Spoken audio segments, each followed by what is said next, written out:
I don't know. You don't know how they But make the they noise? literally like they they do something with their wings and they're literally like,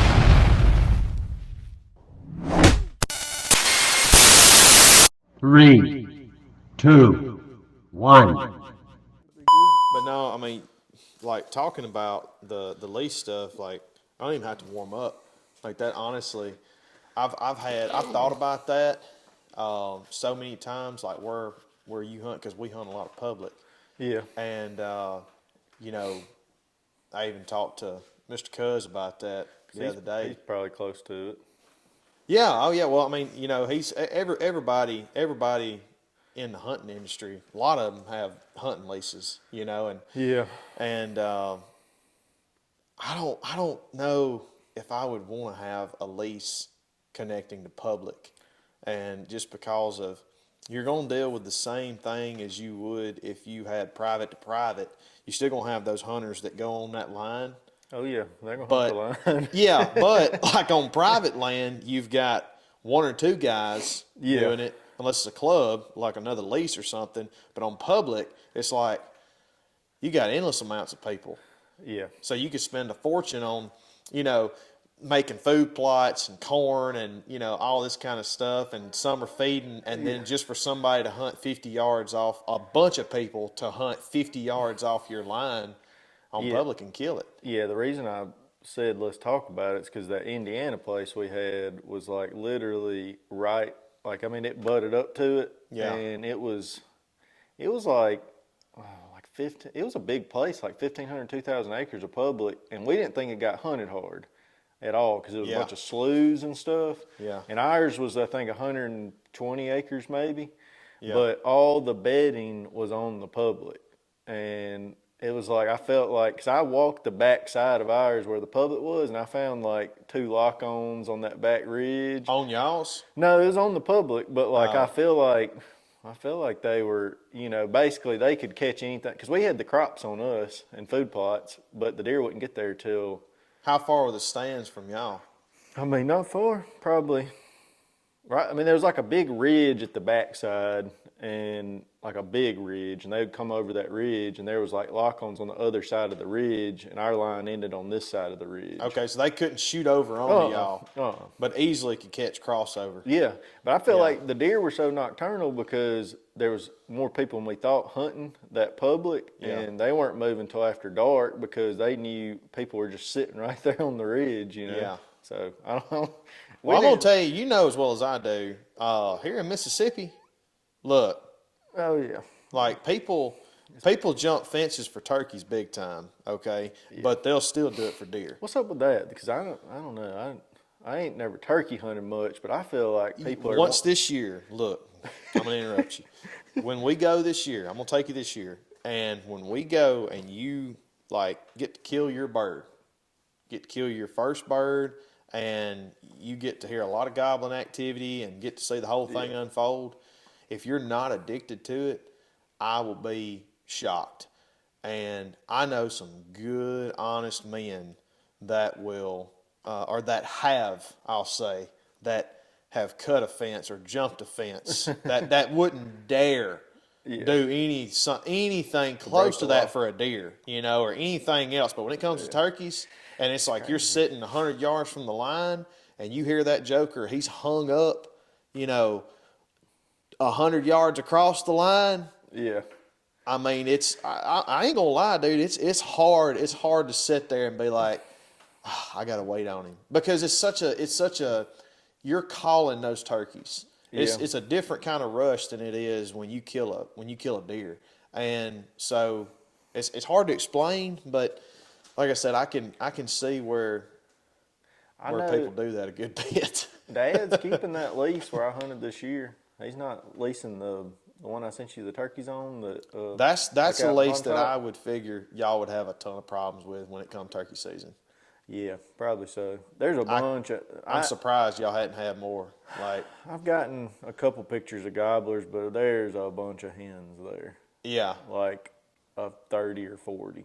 yeah, There's some big gobblers there too. I got a couple pictures of some good gobblers. So Yeah. I don't know.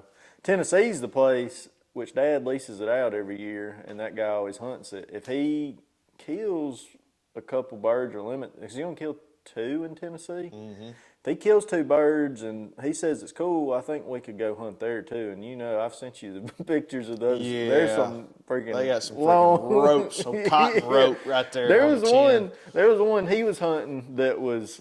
He thinks it was like at least 4 or 5 years old because he's had it every year. He's had the lease. Yeah.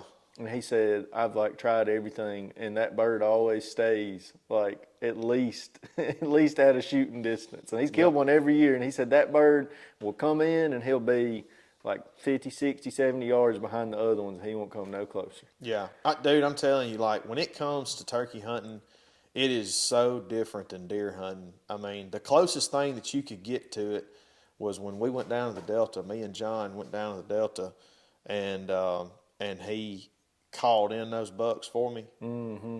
That's the closest thing you can get to when you compare the two, because when you sit there and your mouth calling, you're hitting a slate or whatever the case, and you know, because you're going against nature. Like in nature, that hen, when he blows up, or that tom, when that gobbler blows up and he gobbles, that hen's going to him. Yeah. So when It's like you're, elk, ain't it? Like, well, I like can't speak on that.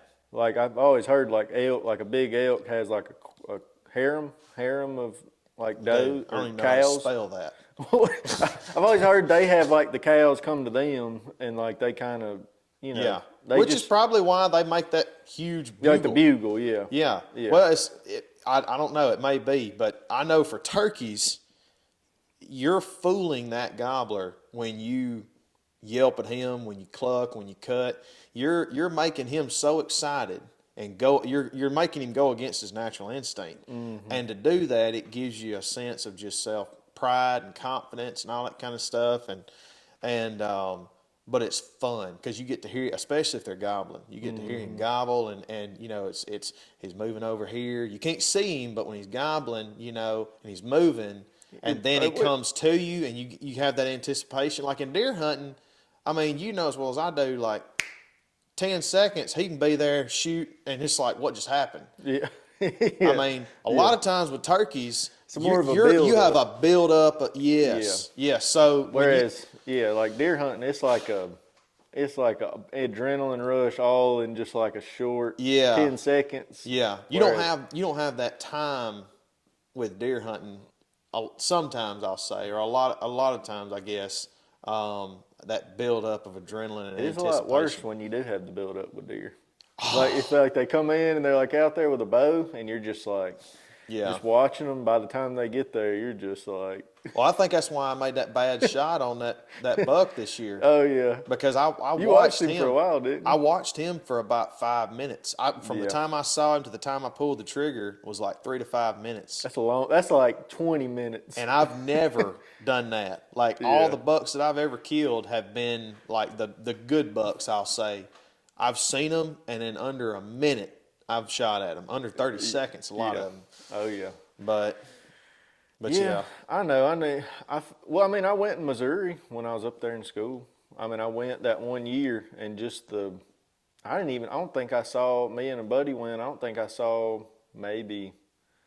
we saw probably like 2 or 3 gobblers the whole time. We hunted all spring. I think their season's short. It's like a month. But we hunted all spring. We saw 2 or 3 gobblers, but just like going out there and like which we were beginners, and we made the rookie mistake of just like if they gobbled, we were freaking calling like crazy. You know, you told me later like, no, you gotta like when they gobble, you wait, and you know they might be coming. That's why they ain't gobbling. If they stop gobbling, we were just like, and we couldn't call worth a crap. We had those mouth calls. I remember you called me. You remember you called me that morning, and you were like, dude, we're out here, and what do we do?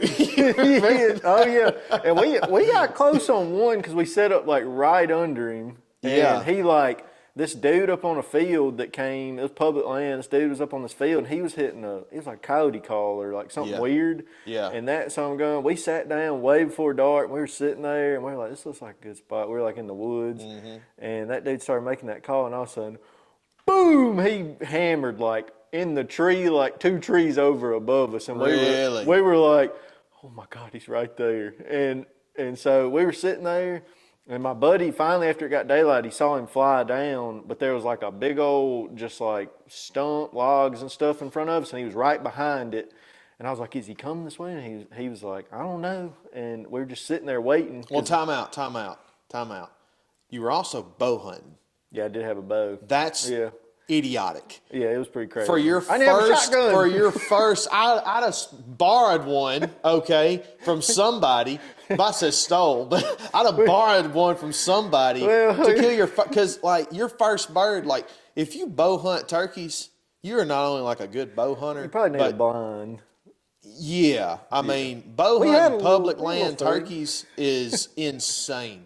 Like, if you'd have had, because if you'd have had a shotgun, like a lot of times you can move. Oh yeah, You can move for like 1 or 2 seconds and still have that bird in range because they're gonna see you, and when they do, they're gonna run or fly. But we could have shot him with a shotgun probably because we had that stuff in front of us, and when we saw him, he was kind of walking away from us. But he was only like, when we finally saw him, he was probably like 70 yards or so, 80 yards. yeah, that's too far. But we figured out on that place, basically they were like roosting right beside this swamp creek. Yeah. And then all the hens were way back further in there, and every time they would just fly down and go like to the hens. It seemed like. Yeah, if you got a place like that where you can, where you know their pattern, Yeah. especially in that early season, when they're gonna get henned up a whole lot.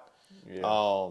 You can really, if like I said, if you can go back there, if you got a place that you know that, hey, the hens are gonna be here, the gobblers are gonna be here for the most part, that's your only option. Even if the gobblers are gobbling over here, whatever the case, if you know that they're gonna be, if you know they're here and hens are here, you need to be somewhere in here.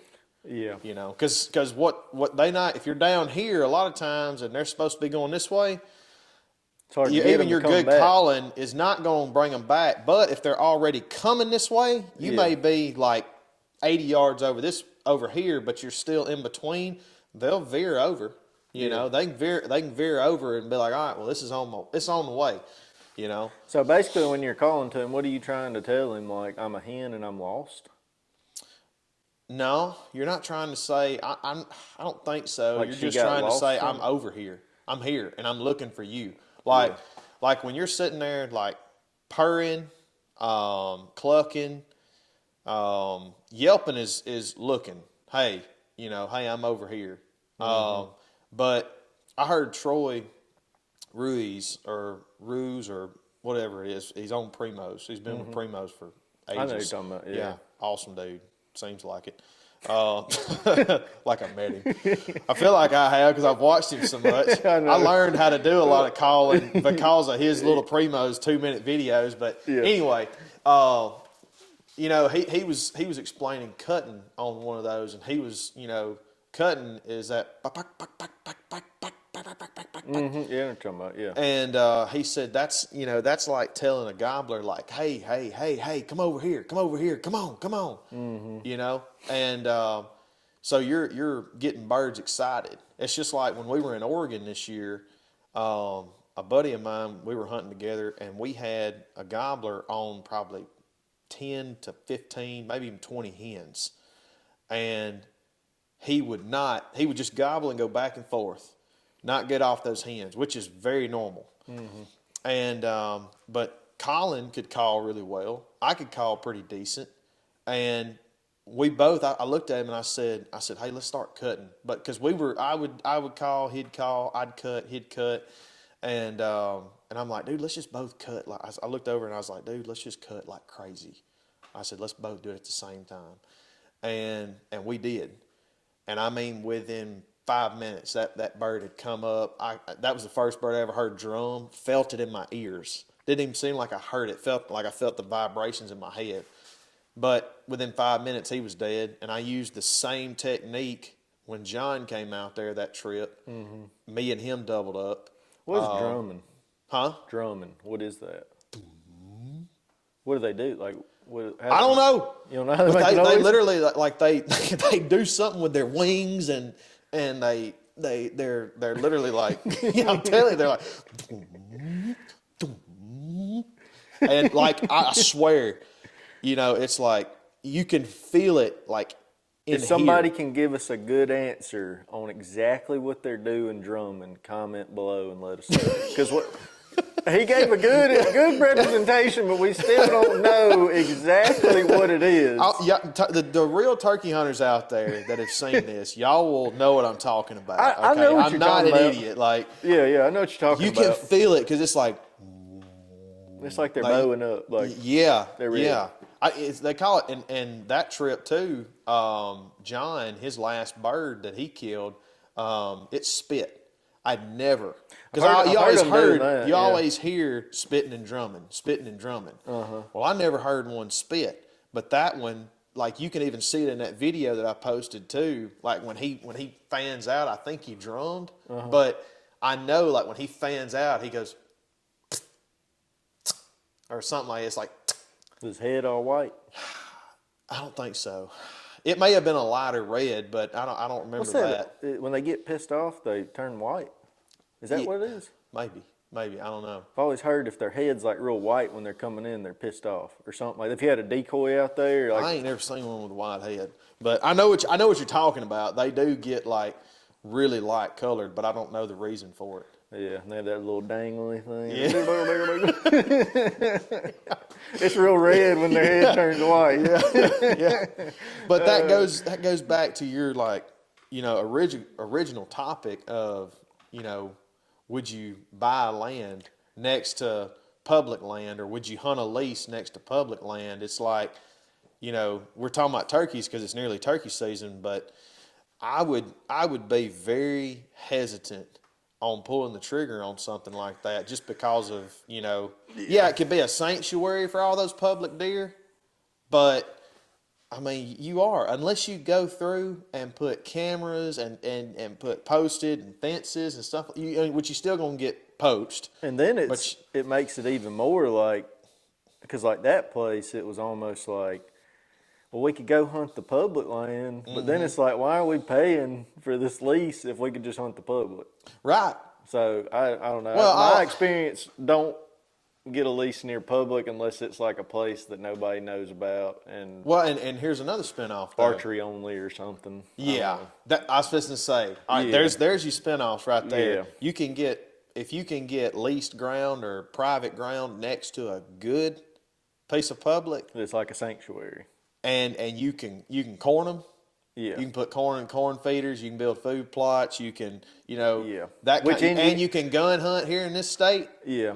Then that's where it could be a trade-off to where it's like, well, we're going to deal with feeding deer that get killed over here, but these boys over here Don't have corn. don't have corn. We- Yeah, they which ain't got in- corn feeders. They don't have troughs. They don't have food plots, and they can't shoot them at 150 yards with a gun. Yeah. But I can't. So, because I know, yeah. Which Indiana, you can't bait, so that was out the question. You can't even put minerals out after. So the law in Indiana, if you have a mineral site, which we had some up there, you're supposed to, when deer season starts, if there's a mineral lick there and it's dug out and stuff, you're supposed to go in there with a shovel and dig that mineral lick up to where there ain't no minerals. On private land. Yeah, anywhere. Yeah, private land. Well, I'm sure. Well, you couldn't. You couldn't do it on you couldn't public do it on anyways, public. but Yeah, like- that was a dumb question. But I don't think they really enforce it. But who's going in there and digging up a mineral lick? That's crazy. Well, nobody. Yeah. I mean, nobody's doing that. I mean, there's so many. I mean, it's just like here in Mississippi. The law is corn feeder or trough, Yeah. which is whatever. It's But probably there's like 25-30% of people that use a feeder. Probably less than that. I would say it's less than that. If you're buying corn, I'm Yeah. gonna say it's less than 20% of people that actually buy corn that's going in a feeder. Or let me back up. That only put it in a feeder. Yeah. You know what I mean? Oh, yeah. That's and it's one of those things. It ain't right. It ain't right to break the law. But that's one of those things that a lot of people do, and a lot of people have for years. Well, my thing is, let's get on that topic about feeding, like baiting. They made it legal in Mississippi, Yeah. 3 or 4 years ago, probably. Like actually legal to hunt over. It had to be 100 yards from or what was it, We 100? were in high school when that law come out. Yeah, and it had to be 'Cause you couldn't. It was completely illegal to hunt over corn in a feeder or not. And then Yeah. they said you can have a feeder. more than 100 yards, or it had to be out of sight or something. It had to be at least 100 yards and out of sight, which Okay, is just yeah. like what? Yeah, like what in the world? Why? But now you can hunt over it, but it's got to be in a feeder. The feeder can be closer. But what's weird is like if you read the law, it's only for deer. Like you can't do it for turkeys, you can't do it for Yeah. anything else. It's only for deer. And I'm just like, well, why does it have to be in a feeder? Like I get there like CWD, all that stuff, like if it's in a pile and they're congregating. Mm-hmm. But if you're like scattering it everywhere, it's doing the same thing as a feeder. Well, most people ain't gonna scatter it. Most people dump it in a pile. That's why they're making a law, because most people are gonna go out there and just turn that 50-pound bag over. Yeah. And do that. So if they at least they make a law, Yeah. some people will follow it, and Couple. there's and but yeah, I don't know why they do it just for deer and don't let you do it for turkeys or I don't think it's like anything else, because like what I was reading, it was like nothing, Yeah. nothing else. It's only for, and they call it supplemental feeding. yeah. It's not even baiting. It's like supplemental feeding. Yeah, well, we got to be political.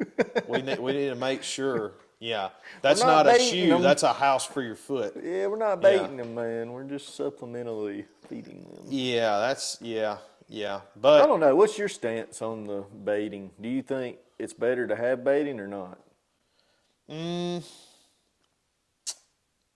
yeah, The problem is if they outlaw baiting, we have a lot of outlaws. And just nothing's gonna change. It just goes back to people not putting it in a feeder. The It's only like- the only thing that's gonna change if they do that is the people that post stuff on social media, like us, will be among the minority of people that don't break the law. yeah. Because we have things like that. Because we're human, And know. like T-Bone But we says, have, and like T-Bone says, if you ain't baiting, you waiting. I guess we're moving to Georgia. Yeah, I know, yeah. But no, I think that I don't know, man. I mean, why not? When it's private land, because see, here's the way I look at it. We got a lot of public land, and I like the rules on public not being able to bait. That's smart. That seems common sense to me. Yeah. But That'd get I mean, dicey. huh? That'd get pretty dicey if people are baiting on public. Oh, they are. Oh, you found some? Oh my gosh, dude! John was telling me about a place we hunt down here. He run into a game warden, and the game warden was writing a guy. Like game warden was a decent buddy of his, and he was actually writing a guy a ticket for a decent little 6-point that he killed. Had corn in his mouth. John talked to him about a week later, and he said, "Yeah, he went in there and like in a small, probably 20-acre patch of woods." Yeah. All right, on this big parcel of public, found 6 piles of corn with 6 different cameras. Dang. In that small, yeah. Oh, people are doing it, man. They're getting creative. Now that's how you could kill one is freaking. That's how you could kill one is on public with bait. Nobody can bait. Oh well, gosh. I mean that would Yeah. be pretty easy. Yeah, they could have a podcast called Outlaw Nation or something. That'd be real easy right there. But I mean, I agree with the state's regulations for all that. I think that's obvious. It's common sense. But the way I look at it, man, is like if you're gonna take hard-earned money and buy a piece of land and you want to put corn in a corn feeder and set the shoot house, and that's the only hunting you want to do, Yeah. it's America, baby.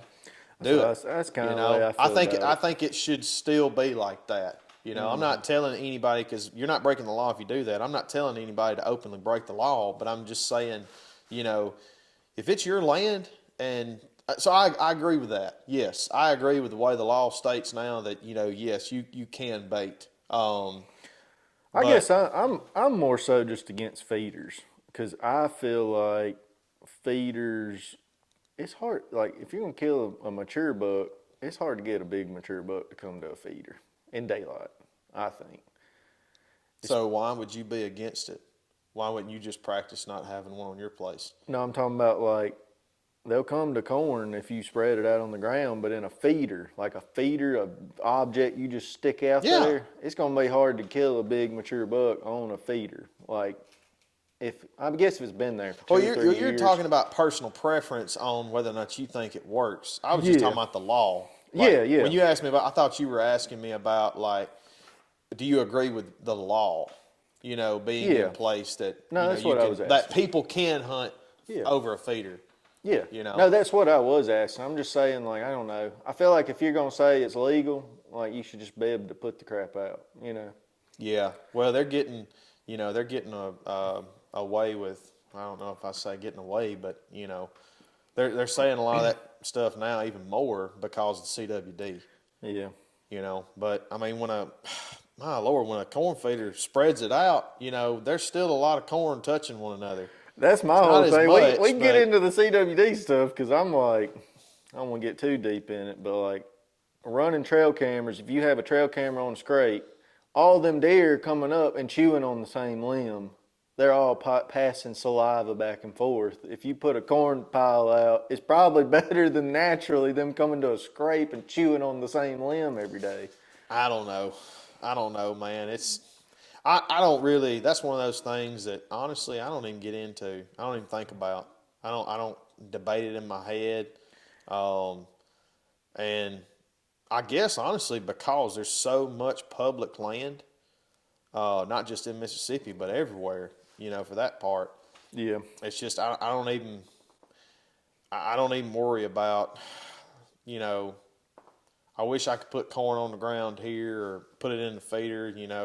We keep a feeder on our place back there in the bottom, Yeah. and that's it. I don't have I got a food plot planted behind the house, but that's literally just for like nighttime feeding for them, and Oh, yeah. it's where I set my target to shoot. But I'm hunting a lot of public, so You don't really worry about it anyways. That's Yeah. why, like hunting in Tennessee, it's illegal in Tennessee, and I like it better when there's not bait because they move. I don't know, the natural movement's better to me than them just coming to a bait pile. I don't know. It feels better to kill an animal. I feel like to me when they're like on their natural movement. Like, what is natural movement? Because you Just can't like- say it on public either because they have the pressure. Yeah, I know. But public would be like an example of natural movement because there's no bait. Yeah. Well, know what I that's what I mean? mean though. Like if you set up on a good like edge of like some hardwoods and the thick stuff and you catch a buck just cruising through like on his just natural day to day, or like you catch a doe, like you go set up in the hardwoods, or even on, I mean a food plot's not exactly natural because you put the food plot there, but like I feel like it's a little different than just a bait pile. And you Yeah, know, I mean, it's different. But here's the thing: if you can bait, and you got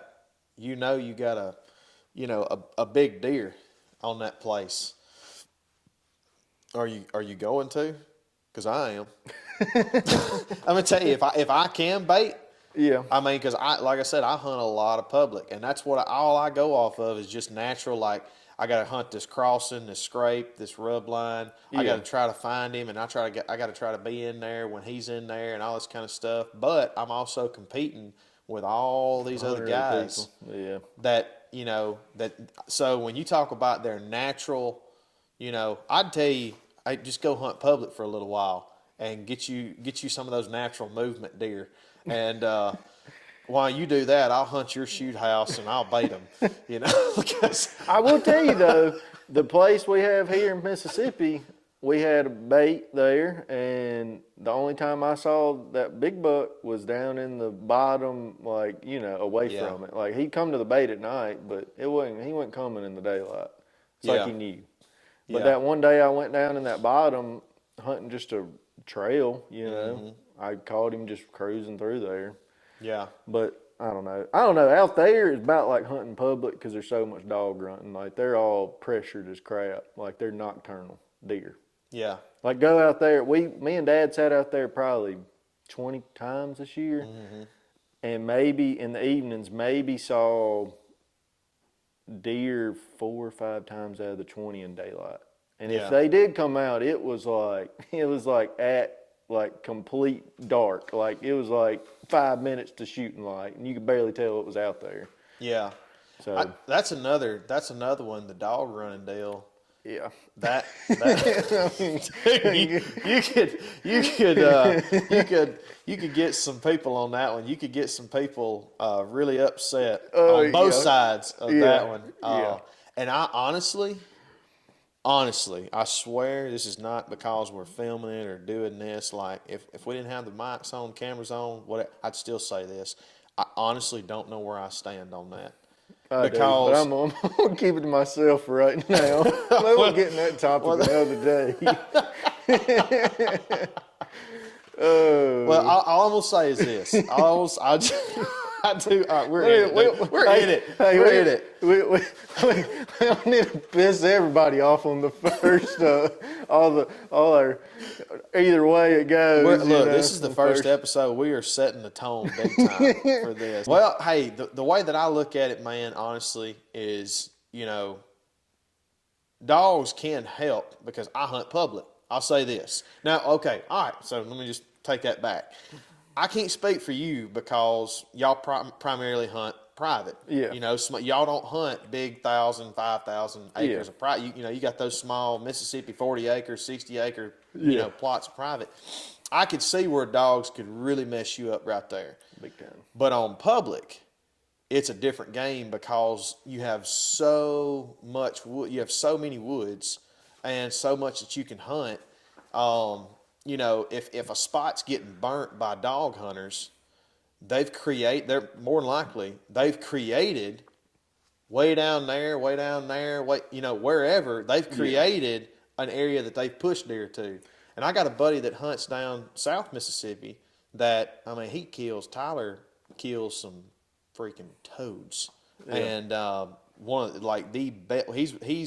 he's one of the best hunters, public land hunters that I've ever seen in my life, and I learned a lot from him. We went to state together, but he, we talked about this one day, and he said, "Trent, I'm gonna tell you," because I was all like, "Man, dog runners, they ruin. I'll be outlawed." And he said, "Man, I'm gonna tell you," he said, "I've killed a lot of deer than dogs pushed on me. Heard that dog way out there, and that deer come walking up, and I pop it, or have dogs come running by, and." Didn't know it, but he'd look up 80 yards and a deer get up out of a thicket and start going back, easing back to where the dogs come from and be able to shoot it. And he said, and I've seen that, like when I took Cam, when he missed that good buck on public, that day we had two wall hangers. Well, one wall hanger. He missed a good buck. And the one before that showed up was chasing. We saw 3 rack bucks, 2 of them. One of them was really good. One of them was the one he shot was pretty good. And a total of like 10 deer and 3 dogs. And the dogs came through at like 3 o'clock in the afternoon, coming down that gas line. Yeah, I see your point on the public. I feel like, that makes sense because they could either run them to you because they're already pressured. It don't matter. They're getting pressured by humans anyways. They could run them to you, or you could find a spot that ain't been getting ran by dogs where they're hiding up. The thing that sucks about private, like the place we got in, Ponto's like 70 acres. I'd say this, I don't even really have a problem with dog running. Like, if you want to run dogs, that's fine. Go run dogs, have fun, like, that's fine.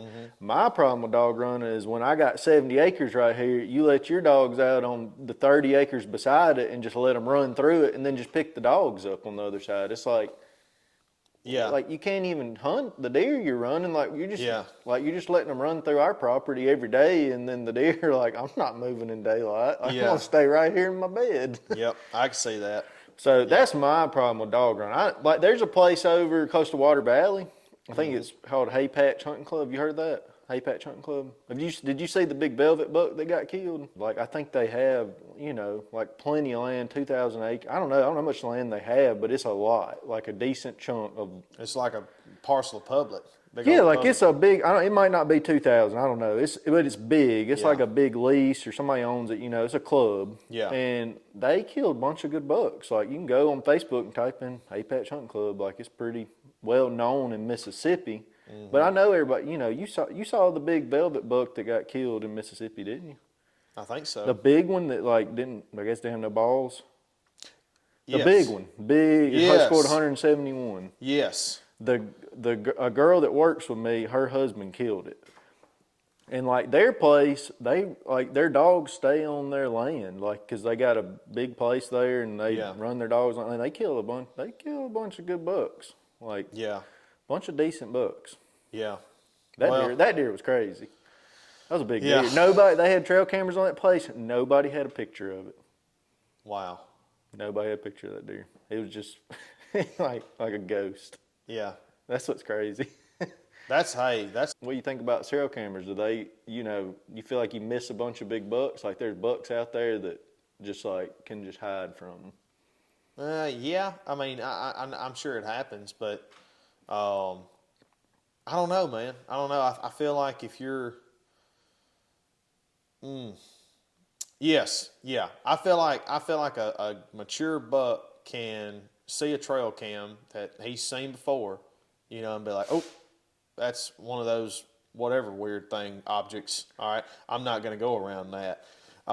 We've all heard that story. We've all heard that story of the guy that's been hunting over his food plot or corn, public or whatever, looking at his camera and seeing a buck walk behind that camera, looking at the camera, and he's like, "I've never seen that buck before in my life," or whatever the case. I mean, yeah, but that's another reason when it comes to like trail camera placement. Mm-hmm. I like, this is not a secret.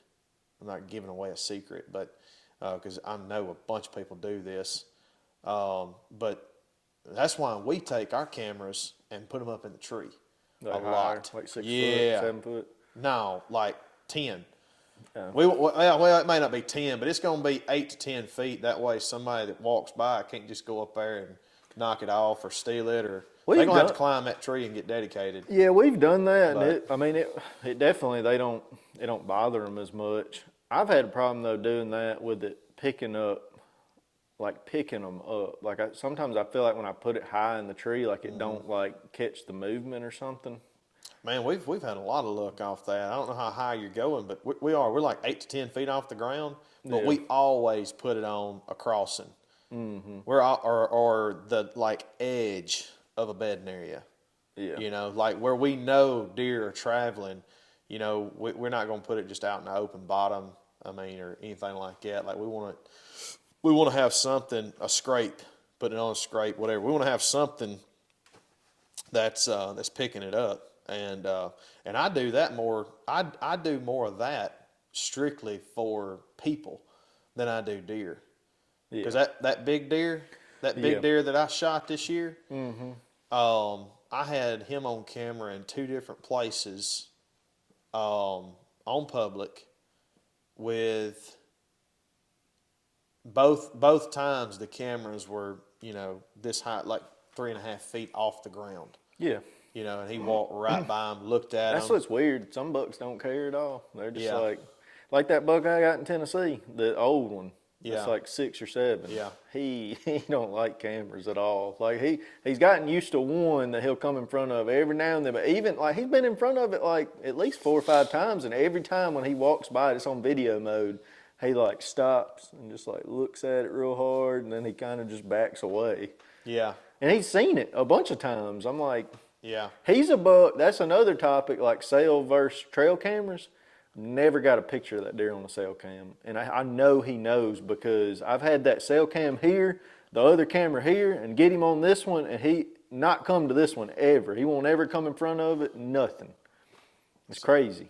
So you think he sees an antenna and he's like, No, I think they put out a frequency, some kind of, when they transmit pictures, they're putting out some kind of frequency, because we've had like a couple bucks that like, you might get one picture of them. Some of those cell cams like will actually have like a flash, not a like the infrared light or whatever. Well, because I saw one of my Tacticams does it. One of them doesn't, and one of them has like when it takes a picture at night, you can see the red part, like a big part of the camera do that and kind of light up. Well, the one that he wouldn't go in front of was the Stealth Cam Deceptor, which is like a no glow, like black. It's like was it black infrared or something, where it's supposed to be like you can't, like if you stand in front of it, you can't see it, like when you're standing out there at night. And he would not go in front of that camera. And there was another buck there too that was older that I got one picture of him, I think, in front of it, and he never walked in front of that camera again. Yeah, I don't know, man. It's all personality wise. I think it all comes down to just being in the woods. You know, all those tools like that. I mean, they help you get in the woods and help you get into position. But at the end of the day, I mean, you got to get in the woods. Yeah, you can't let the trail cameras dictate when you're going, or they help to let you know a buck's there. But like I don't know, Cody DeQuisto is? Nope. Like Lone Wolf. Like his dad started it. The Lone Wolf, like Lone Wolf Stands? Yeah, Andre DeQuisto. Yeah, I don't know him, but I know the Stands. Yeah, he started that. And his son, he might be a couple years older than us, but I saw him on a podcast, and he was saying, like, he don't run trail cameras at all anymore. And he was basically like, I agreed with him. He basically said, yeah, run trail cameras, but like once you get a picture of a big buck, like, don't worry about the trail cameras. Like, he's there, go hunting. Like, don't be like, is he there? Because if you're waiting on to get the picture, then it's too late. He's already been there. You got to catch him before he comes to it. So, well, I think that's actually getting back into style now. I think not using cell cams, it's kind of like measuring deer. Oh, yeah. There's a lot that, I think we're seeing a trend of getting out of measuring and getting out of trail cams. Because it's just everybody's so focused on using the camera. They're so focused on killing the 200-inch deer. And it's just like me this year. When I got that deer on camera the first time, I had a deer come by me in bow season that I would have shot every day.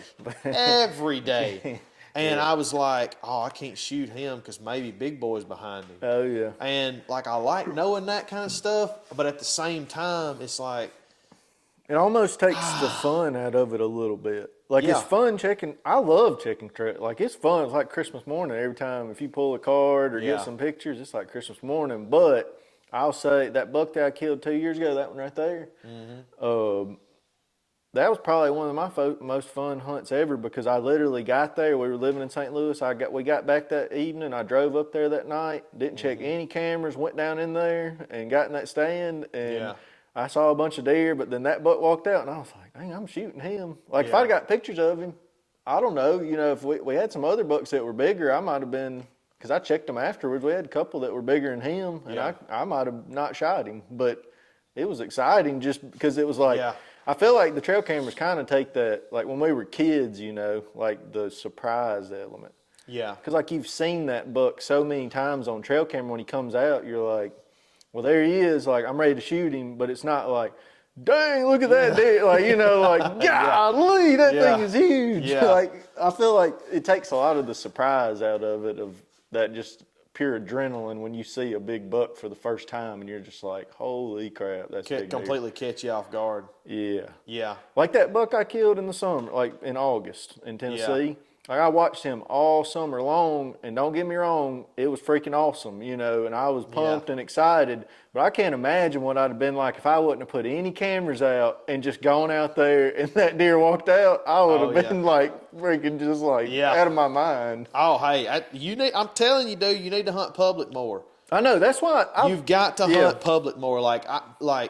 Yes, the deer that I killed, the 2 deer that I killed on our property this year. Yeah. It was my first bucks that I've ever killed on property that I own. Yeah. Me and my wife own. Love it. But it's still, and one of them was a decent deer for me. Mm-hmm. I love that last 8 point that I killed. It's like 14 and a half inches wide, or 14 and 3/4. And I don't know what he has scored, but I mean, he was a good deer for me. But I've killed bucks that were smaller than him on public. Mm-hmm. And the sense of accomplishment, and I was more excited about that buck the smaller buck on public than I was for him. Which I'm not saying one's right and one's wrong. I'm just saying it's a different. You do have to work hard and harder, and you got to get a little lucky sometimes on public, because most of the time you're not running trail cams, and you're not. You walk like I walked in here this year, and literally 10 yards from my tree. Like I'm getting down there and I'm sitting there going, man, yeah, I'm walking to my tree. I'm like, man, yeah, I'm gonna say something. What is that? And there's a dude dragging a darn 7-point out, like right there on the ditch, 10 yards from my tree. So you have to put up with that kind of stuff on public, which makes when you kill even more, you feel like, oh, this is awesome. Yeah. But I'm not saying one's better than, or one's more, you're a better hunter if you hunt public and don't hunt private or whatever. But I'm talking about my personal opinion. I get more of that exciting feeling, that better feeling when I, drag that 110-inch buck off of public than I do, And they something all, bigger. I feel like they all got their, both of them got their pros and cons, and I can tell you right now, if I can get some money, if I get some money together, I'm gonna have me a good private land place. I feel like the private thing, the sense of rewards more, like for me and Dad, like going up there in the spring and like putting out salt licks, or going up there and frost seeding clover plots and like going up there and sweating all day making food plots, and then like when you do kill a buck, it's like, I made this food plot, he came and ate it. The food plot, I grew a freaking garden out here pretty much. Yeah. Like I grew this stuff and he came and ate it, you know.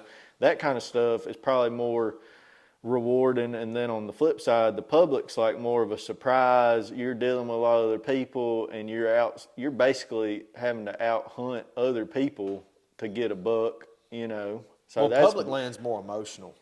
Yeah. 100%, I mean, but with your private land, you're talking about feeding, and I planted that, and, I did this and did that. But what about the deer that's 5 years old that you passed 3 years in a row? That would be an extreme accomplishment for me. Oh yeah, that's what I like Okay. about the private, is you can pass deer and be like, he's going, Yeah. Hopefully, it's just on private. It's still hard though, because like I've passed a bunch of deer that get shot, like by the neighbor. Like it's like, when I was hunting with Mr. Cuz, yeah, we had a 2.5-year-old 7-point walk out, yeah, and he asked me before we went hunting. He said, or I asked him. I said, what are we hunting together? Or are we hunting separate? He said, I was going, what do you want to do? I was like, we need to hunt together. Yeah, For like, one, I want to talk to you. Yeah. Okay. Oh yeah.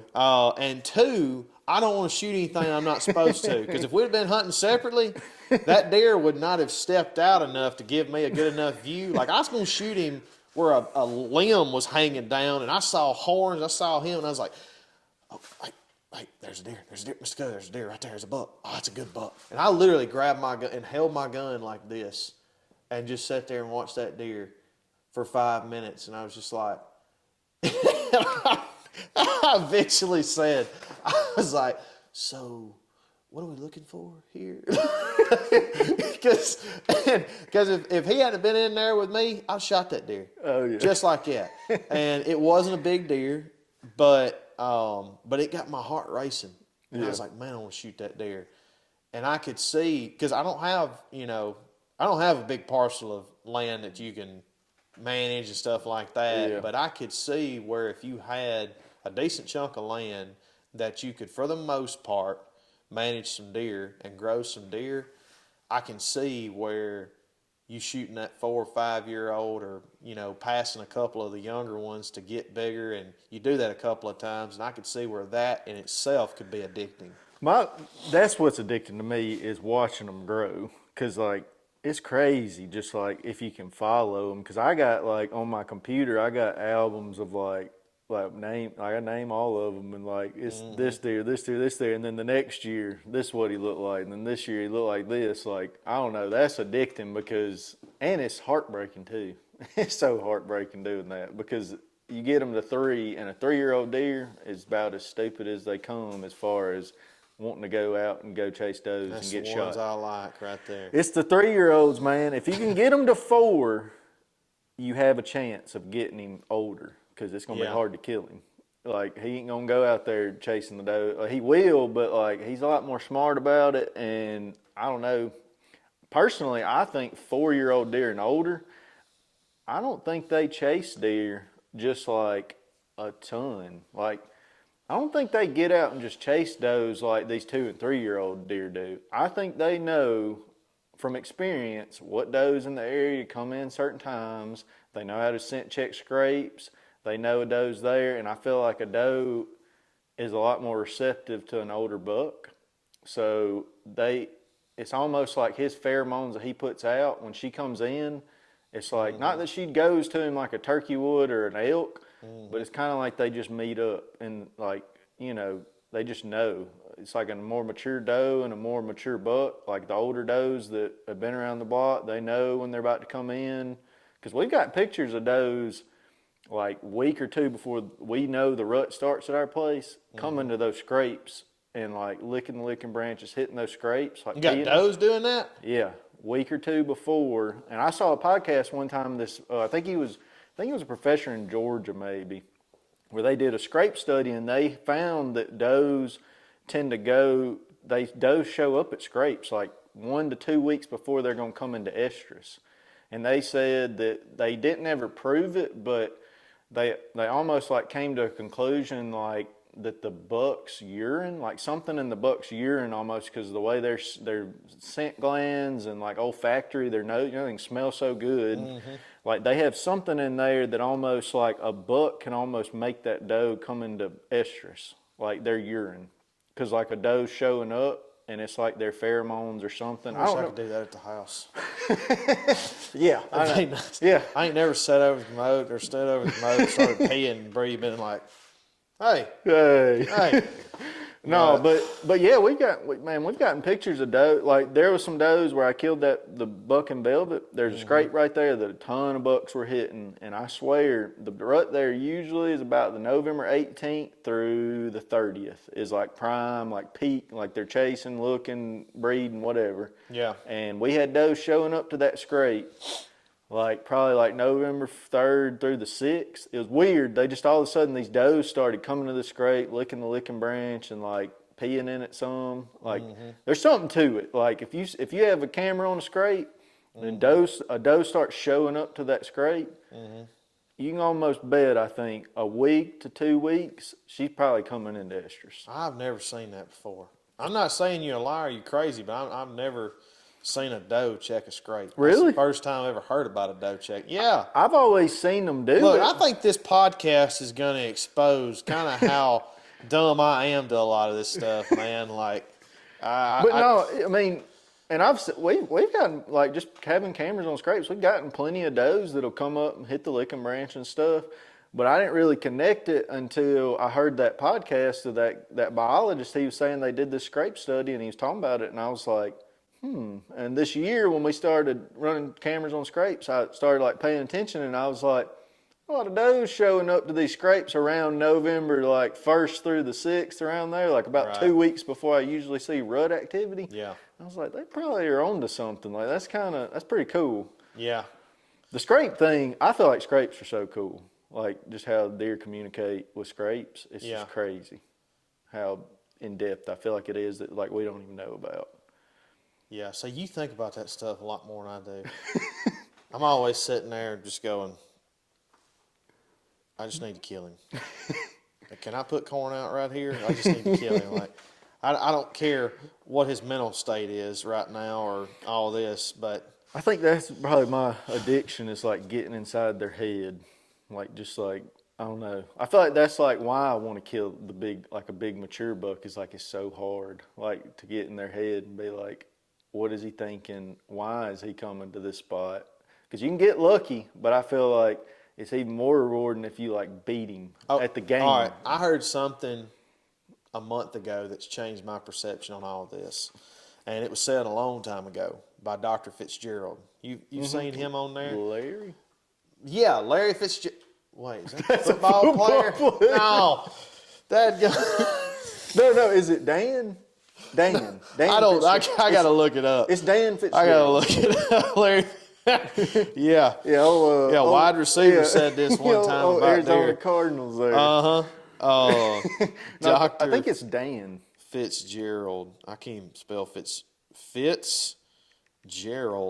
I'm pretty sure it's Dan. Deer guy. That's how I search things. All right. Fitzgerald.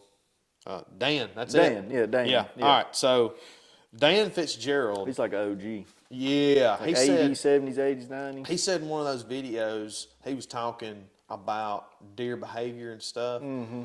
And he was kind of making fun of guys like us that sit around here and overanalyze things and what about they doing this or this might mean that and he said I don't even know, or he said I don't even think deer know what they're gonna do when they get up. They just do. Yeah. And they let their instincts take over. So his main takeaway from that was the best strategy or the best thing you can figure out to killing deer and being good at killing deer is get in the woods and hunt. Oh yeah. Because you can't kill them unless you're hunting them. And I think that translates into every kind of hunting because, I mean, yeah, there's some things that you can do to help increase your odds and all that kind of stuff. But at the end of the day, I'm with him because there's been a lot of situations to where I've seen deer do stuff and turkeys do stuff that, I did something over here and this deer reacted a certain way and just took off. These 20 deer just took off. And then this deer, another day, I did the same thing by accident and this deer over here just kept on coming, or turkeys or whatever the case. And I think a lot of times deer, they don't know what they're doing. They're just doing. They're deer. Yeah. Yeah. But, I mean, obviously they use their nose for, you can't, Yeah. They can smell you and stuff like that. But, I mean, I think we've gotten so technical. Oh, yeah. Big everything. time. And it's taking the fun out of everything, man. Oh, yeah. That's why I still can't stand when people are just, that deer would have been a good one next year. I do a lot of that stuff in my videos. I make fun of that side of the hunting, industry, or maybe not industry, but the hunting community is, we are so bad when somebody pulls up with a buck in the back of the truck and we're like, oh yeah, it's a good one. Yeah. Oh, good job. Yeah. It'd been good next year, It's like, man, come on.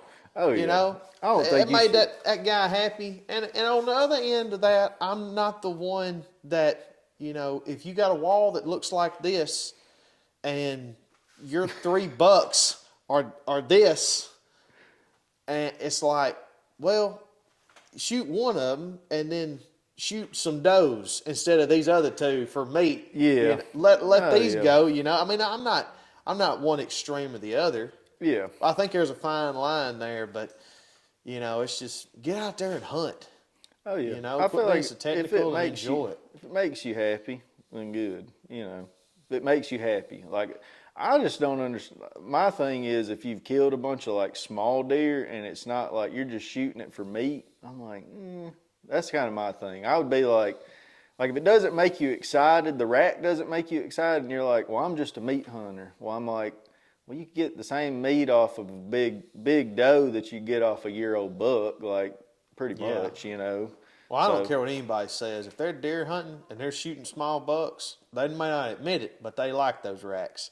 Those racks, they might not be proud of it either. But when that little bitty 4-point walks out and they drop him for the 5 seconds that they're about to shoot him, okay, they're ecstatic. They're like, oh, man, I can't wait to kill that deer, Yeah. So, I mean, if you're going to do it, just admit it. If you're gonna do it, just admit it. What makes me mad is people that get on like Mississippi Whitetail Hunters or whatever, like the Facebook page, and they're like, he ain't a real good one, but he that Give me a burns break. my biscuit. Yeah. I'm like, if you shoot him, own it. Like, Yeah, be excited about it. Like, Like- can't believe I just got this deer, man. I'm so excited. Yeah, you're going to get ragged on, but my Lord, be excited. yeah, like don't be like, yeah, I don't know. I just wanted to, I Yeah. ain't shot one in a couple weeks, and I decided I was gonna, but he ain't the biggest. Uh-huh. But I'm like, well, okay, Yeah, yeah, own being the happy deer. about it Own the deer. and admit you're happy about it. Yeah, if you're not happy about it, just say I messed up and I shot the wrong deer. Don't say he ain't the biggest. Yeah, yeah. Well, they say that too. I've heard a lot of people say, "Oh man, I didn't mean to shoot that deer. I didn't realize he was that small." Like, yeah, you did. You were still excited about him being that small. Just say, "Hey man, you just know most people's reactions are going to be like if you're like, man, look at this deer." They're going to Yeah. rag on you. I can. Some people do. You can mess up if you are wanting to kill a bigger buck, and Yeah. it gets close to dark, chasing a doe, something. Well, you yeah, I can mean, it mess up, happens. but It does happen, but but own it. Like, Yeah. my dad killed that 8-point in Tennessee, and he sent me a picture of it.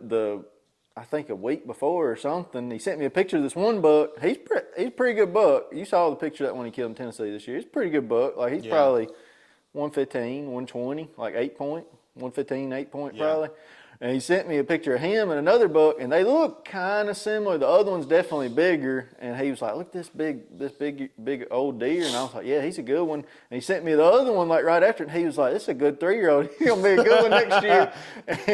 And sure enough, we was up there hunting, and he had seen a big buck the day before chasing these does. It got close to dark, and he shot this buck, and he got down there to it, and he was like, "Yep, that's the one I sent you that was the 3-year-old." But he Yeah. was like, "I'm happy, I'm happy about it. Like he's a Yeah. good deer." But like he was like, "Yep, I shot the wrong one." Yeah, yeah. So it happens, but like I just don't disrespect the deer. I Yeah. feel like if you're gonna shoot him, be happy about it. Like you're taking a life. That's the way I've always felt about it, and that's why I don't know. I've been sick about deer, like shooting a deer that to me wasn't up to what my standard of a buck would want to be. Like, and I felt sick about it. Like I was like, I don't know. I probably felt more sick about the fact that I wasn't happy about it. Like I killed an animal that I wasn't excited about or whatever. Like we still got the meat off of it and we ate it, but like at the same time I was like, I killed something that I didn't really want to kill, like technically. Yeah, I've never felt that. I don't know. It's never bothered me a whole lot. No, no, no. I hear you with that. It's it's just one of those things, man. That I'm with you. You're taking one out of the herd. You're taking a life, but give it that respect of being excited about it and at least not downplaying it. I mean, but I did that this year. I said it's not a trophy, which I thought I was right in saying so because it was a basket rack, little bitty basket rack, but I did say how proud I was of it. It was my first buck on my own property, which I was. That's why when it come awesome, out, though. that's what I was thinking. I was like, man, that's a decent buck, but that'd be my first one on my own property. So I squeezed off and dropped him. Blame me. That's freaking awesome having your own property and being able to kill a buck. Yeah. So, but yeah, but there's always two sides to every coin and different perspectives and stuff like that. Hey, that's what we could do. We could call it From a Different Perspective. Bet there's already a podcast named that. Probably. I can't even snap. Hey, there we go. That's probably true. That's probably true. Yeah. Well, we're going to try to think of a name for the podcast. We've been trying for a week Yeah, it's now. been so unsuccessful. We On both think of a sides. good one and we're like, let's look it up. It's already taken. Yep. Or then we think of one and we're like, that sounds just not. Yeah, one of us not likes great. it and the other one's like, nope, that's terrible. Yeah. So, but anyways, like Trent's, you didn't say it on this. You said it on your video. But like we're gonna try to put these out. Probably Wednesday. Yeah. Get together every Thursday, make a podcast, and try to put it out for y'all. Hopefully, have some more good takes and a Yeah. decent amount of controversy for y'all to roast us in the comments about. We don't mind Yeah. it. Bring the comments on. If Yeah. you don't agree with us, let us know. If you do agree with us, let us know. Probably, that was dead. Oh, great. That one's still rolling, I bet. So anyways, we weren't, Yeah. we got to get all the kinks worked out as far as the battery life and all that goes. So this camera's died, that camera's dead. So I think we might be hour max unless we find some other ways Yeah. to get some battery life. But I just want it to be us just shooting a bull but we love to hunt, and I mean we talk about it nonstop anyway. So that's pretty much what we're doing is just Yep. recording our normal conversations when we yeah. get together. And then, we're going to try to get, like he was saying, we're going to try to get some people on here that, I think people like to hear good hunting stories. Like, Oh, gosh, and we got yeah. plenty of buddies that like to hunt just as much as we do. Oh, they, man. They got plenty of hunting stories that they can tell too. Yep. And just, I don't know, you might learn something from the podcast. You might not Probably learn won't, anything. Probably won't. Nope. You Nope. might not learn anything. No. So, or you might go out there and do what we say and it completely screw you up and you have all the deer in the woods blowing at you. So, Yep. If you follow my lead, you will. yeah, so maybe don't take everything we say too seriously. No, I wouldn't. Heck no. But yeah, I think that's going to be a wrap for the first one. All right, brother. Well, I'm gonna get out of here. I gotta go. I gotta go home. I am gonna make a video today. It's gonna be pretty hilarious, I think. So when I think it's gonna be pretty hilarious, it does pretty bad most of the time. So we'll see. If Bree likes it, it's gonna be bad. But if she doesn't like it, money will be good. So I'm gonna go home and do that. Sounds good. And then first the next podcast, we're going to have a name for y'all. Maybe. Maybe. We'll see. That's what we call it. Maybe. Thinking of a name. That's Podcast. yeah. That's right. Yeah. There we go. All right, man. I've gone.